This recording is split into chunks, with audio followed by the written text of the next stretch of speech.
Hoy vamos a hablar de una fecha también que tiene que ver con un maestro, con el general y autor del Plan de Ayala, Otilio Edmundo Montaño Sánchez, quien cuál fue su papel en la historia, qué importancia tuvo la formación de maestro. Bueno, pues para eso hemos invitado al historiador, cronista, divulgador cultural, cocinero, gastrónomo, Jesús Zabaleta Castro, quien nos acompaña esta mañana. Jesús, buenos días, ¿cómo estás? Evaristo, buenos días, sin tanto título.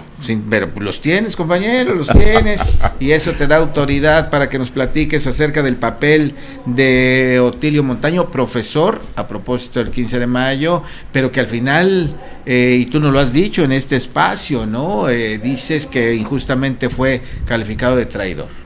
Efectivamente, recordar en el marco del aniversario luctuoso de Otilio Edmundo Montaño Sánchez, que será el próximo 18. Domingo, por supuesto.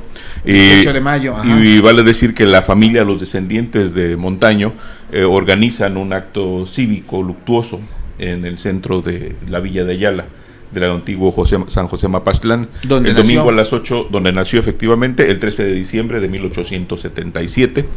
El domingo próximo, 8 de la mañana, habrá una ceremonia cívica. Están invitando los descendientes de Otilio Edmundo Montaño Sánchez, aunque fue fusilado en Tlaltizapán. Nació en la villa de Ayala el 13 de diciembre de 1877 y murió el 18 de mayo de 1917 en el centro de Tlaltizapán. Otilio Montaño, ideólogo, autor del Plan de Ayala, ¿él lo diseñó?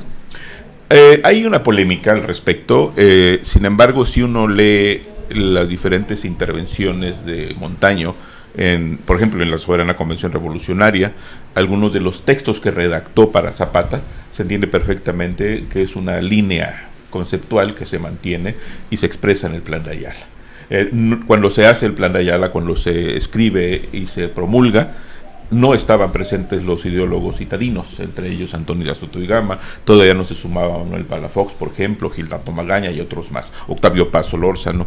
Fue Otilio Edmundo Montaño Sánchez, él era quien redactaba los documentos para Zapata, que si bien era un hombre que sabía leer y escribir, no era precisamente un hombre con un conocimiento vasto, que sí tenía, por supuesto, Otilio Edmundo Montaño Sánchez. Y dicen que iba cargando su máquina, ¿no?, de escribir. Mira, ese es el ¿Es un mito? No, es la anécdota de la máquina que cargó el sacerdote para transcribir el Plan de Ayala, después de haber sido dado a conocer forma manuscrita.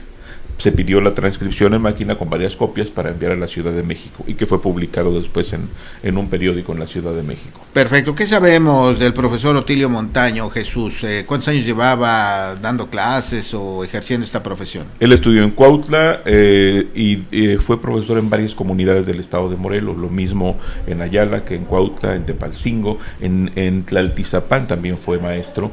Él conocía el estado a la perfección, porque finalmente era un hombre vinculado a diferentes grupos sociales y que lo mismo convivía con los padres de los niños de diferente extracción socioeconómica que con las autoridades, y particularmente cuando estuvo en Yautepec convivió con esos grupos que realizaban verbenas y veladas literarias y que lo acercaron también a otros sectores, lo que le dio una percepción muy precisa de la realidad.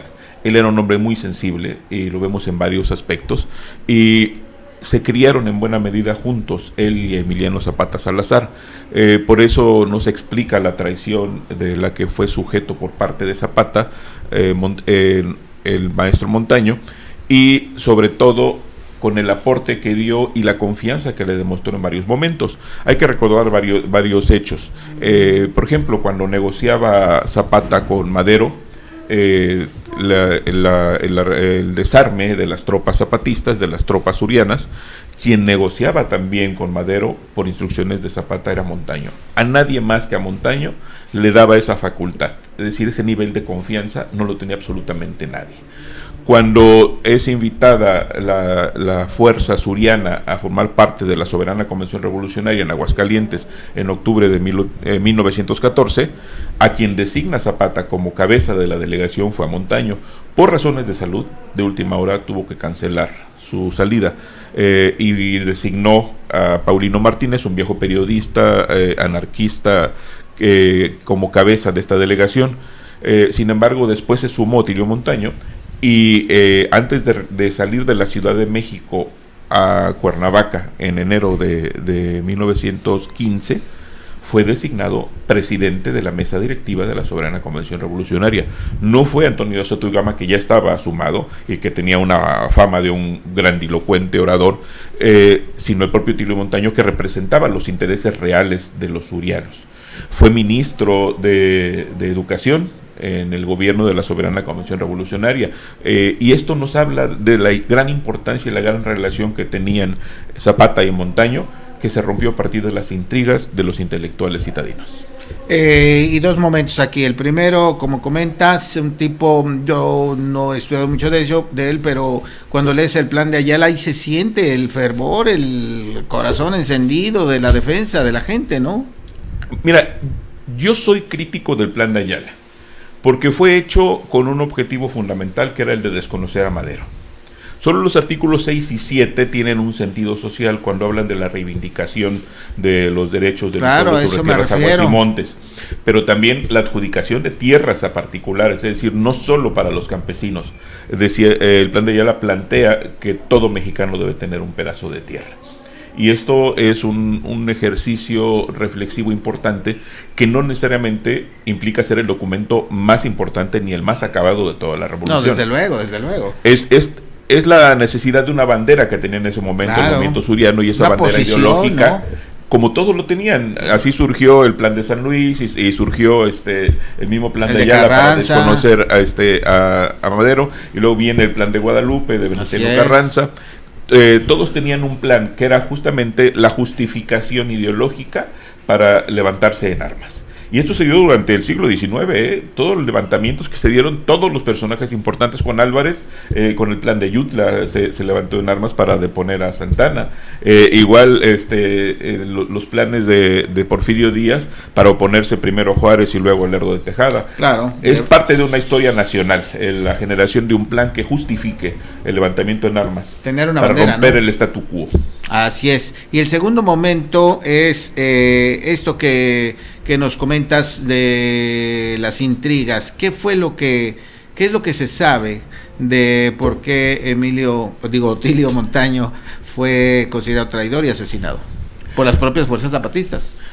Se dio un levantamiento ya en 1917 con la división de las fuerzas surianas por diferentes razones. Se cooptó a muchos de ellos, renunciaron a seguir peleando para sumarse a Carranza, al gobierno federal, y en algunos puntos hubo levantamientos. En el caso de Buenavista de Cuéllar, hubo un levantamiento en contra del cuartel del lugar, del cuartel zapatista, y se adjudicó a Lorenzo Vázquez la autoría, pero también a Otilio Montaño.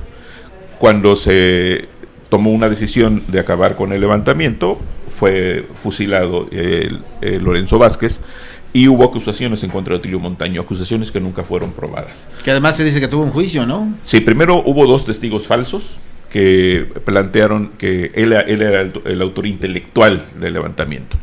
Pero aquí hay una fuente muy importante, que es un ensayo, es un opúsculo de Juan Salazar Pérez, quien fue diputado constituyente de 1930 de Yautepec, un hombre que conoció a quienes estuvieron en esos hechos. Hay particularmente dos entrevistas en ese opúsculo, una que le hacen a un hombre de Santa Rosa 30, de apellido Bejarano, Moisés Bejarano, que formó parte del pelotón de fusilamiento de Otilio Edmundo Montaño Sánchez. Y la otra entrevista está hecha a Luis Montaño Sánchez, hermano menor del profesor Otilio. Otilio fue el tercer hermano de 7 que tuvieron sus padres, y fue el único que se dedicó al magisterio. Los demás se dedicaron al campo.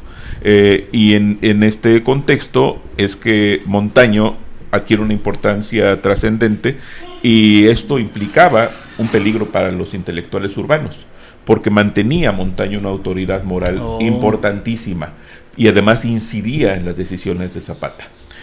Había visiones diferentes, visiones encontradas. La visión desde Morelos, que encabezaba Otilio Montaño Sánchez, y la visión de los citadinos, que tenían una idea más universal del movimiento.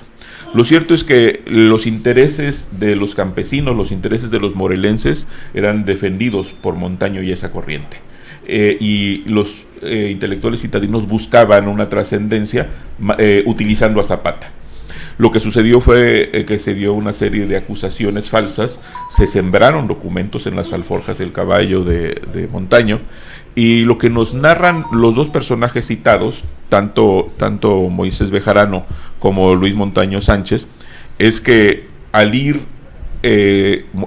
Montaño acompañado de su propio hermano, de su guardaespaldas y de dos asistentes, iban de Tlaltizapán hacia Huatecalco. De hecho venían a Jojutla porque iban a trasladarse por segunda ocasión hacia Iguala con la idea de comprar animales y maíz para las tropas. Okay. Entonces, antes de llegar a Huatecalco, antes de la subida, que conocemos todos aquí en la región, escucharon un grupo de caballos con sus jinetes. Montaño dio la orden de que se detuvieran y pasaron de largo Gil Muñoz Zapata, familiar de Emiliano Zapata Salazar y además jefe de su Estado Mayor, jefe de su escolta, y se detuvieron más adelante para regresarse ya con las armas en la mano y diciendo que quedaba detenido Otilio, solamente él, y que regresaran al cuartel en Tlaltizapán. Su guardaespaldas sacó el arma y dijo que a su general nadie lo tocaba. Y esos son narraciones, son testimonios de quienes estuvieron ahí. Montaño calmó a su guardaespaldas y dijo que no había nada que temer. Entregaron las armas y regresaron. Dijo, esto se va a aclarar. Lo cierto es que al llegar al cuartel lo detuvieron y no le permitieron a los demás tener comunicación con Montaño. Fue allí que eso se dio el día 13 de mayo de 1917. Zapata ya no estaba en Tlaltizapán, decidió irse. Y el día 18 por la madrugada se le hizo un juicio sumario con un consejo de guerra encabezado por sus enemigos, con testigos falsos, con documentos falsos, sin derecho a una defensa y después de la condena sin derecho a sacerdote, para ser fusilado en el centro de Tlaltizapán la mañana del 18 de mayo de 1917. Así es, fecha que se conmemorará próximamente en unos días. Así es que de esta manera recordamos a este hombre importante. Sería interesante saber qué hubiera pasado si hubiera continuado al lado de Zapata, ¿no? Pero bueno, eso ya será imposible de saber. También valdría la pena, coméntanos breve, cuál fue el impacto posterior, en qué afectó no solamente el estado emocional de Emiliano, sino en general la lucha. Primero, desánimo entre los urianos, que eran no solo fieles a Zapata, sino también a Montaño, quienes tenían otra visión de las cosas. Siempre vieron a los intelectuales citadinos como invasores. Se impusieron, manipularon a Zapata. De hecho, Luis Montaño Sánchez plantea, el hermano de Otilio, que era de carácter débil, a veces era influenciable, dice en su testimonio, y esto propició que creyera Zapata las intrigas de los enemigos de Otilio, aun cuando sabía que buscaban justamente acabar con él. El desánimo permeó en todas las estructuras, ya había defecciones, y lo que hicieron los leales urianos revolucionarios fue retraerse y llevar al fin del movimiento armado con la muerte de Emiliano Zapata Salazar el 10 de abril de 1919. Así es, y por eso decíamos que hubiera pasado si esto no hubiera acontecido, el fusilamiento de Otilio. Bueno, pues quién sabe, ¿verdad? Pero sí, sin duda, como dices, el desánimo abanicó, agarró, permeó en todos, y por ello, pues ya este desenlace fatal. Bueno, pues gracias, Jesús. Podemos sintetizar que Otilio Edmundo Montaño Sánchez murió víctima de la infamia de sus enemigos y de la traición de Zapata. De la traición de Zapata. Muy bien, muy bien. Y antes de que te vayas, ya te doy 30 segundos para que nos comentes breve. Escuchamos con atención tu retórica, tu narrativa de la historia de Jojutla, tu alocución y monumento a la corrupción. Y sigues esperando que traigan la Fuente Beatriz a Jojutla. Mira, es un compromiso que se hizo después de que fue derribada. ¿Quién lo va a cumplir? Pues tiene que cumplirlo el ayuntamiento. Aquí el destructor de la fuente fue Anuar Atala, el contratista que hizo las obras. Él juró casi de rodillas que repondría la fuente. ¿Hay documento escrito? No, fue testimonio en conversación. Yo creo en la palabra de él a la distancia, espero que cumpla, y finalmente debe involucrarse el ayuntamiento de Jojutla en esta tarea porque es bien municipal. Hay que recordar que la fuente derribada en 2018 no es la fuente original. Así es. Es una réplica que se inauguró el 15 de mayo de 1973. Y la fuente original, que fue inaugurada el 1 de enero de 1897, debe ser recuperada con sus características. De hecho, tenemos ya una propuesta de la Facultad de Arquitectura de la Universidad Autónoma del Estado de Morelos para hacer esta réplica. Es algo que tenemos que concretar. Y efectivamente mencioné que esas arcadas que tenemos en el centro de Jojutla son un monumento a la corrupción y a la estulticia. La necedad. Sí, la estupidez. Aquí sucedió un poco lo de la revolución guardadas las proporciones. Claro, llegaron los arquitectos citadinos a querer crear un paraíso de Jojutla desconociendo nuestra realidad. A tal grado llegó su estupidez que querían decorar la Alameda con arroz, pensando que eran plantas permanentes. Qué situación. Bueno, ya hablaremos de eso. También decías que del otro lado, donde está el monumento a la corrupción, está el otro monumento, que sí es el edificio del Palacio Municipal. Síntoma de trabajo, ejemplo de desarrollo y de compromiso de los jojutlenses. Quieren hacer un museo. ¿Te gusta? De hecho, a mí me pidieron que integrara una propuesta de museo, hay ya una propuesta de contenidos, de guión, hay ya algunas piezas, por supuesto, también, algunas adquiridas, otras donadas, otras que se tendrían en comodato, y hay un avance importante, pero yo preferiría que eso lo diera a conocer el presidente municipal. ¿Mitad museo, mitad oficinas? Mira, aquí hay un tema. En mi opinión, no es ocupable el inmueble. Las tres intervenciones que se realizaron fueron totalmente desafortunadas y rodeadas de corrupción. La última, sobre todo, aun cuando yo presenté evidencias de los daños que tenía el inmueble, lo cierto es que la obra fue para cubrir los errores anteriores. Así es que, y había un predictamen que establecía que no había condiciones para que el inmueble fuese ocupado por los daños estructurales que tenía y por los niveles de humedad que había en el subsuelo. Sería grave pensar en la ocupación inmediata mientras no haya un dictamen formal, un dictamen profesional sobre la estructura y una revisión administrativa sobre el mal uso de los recursos de las diferentes intervenciones, fundamentalmente por la Secretaría de Cultura Federal, que fue quien ejerció los recursos. Que se supone ya debería estar ese dictamen, pero bueno, nos quedamos con ese pendiente para investigarlo. Gracias, Jesús. Gracias.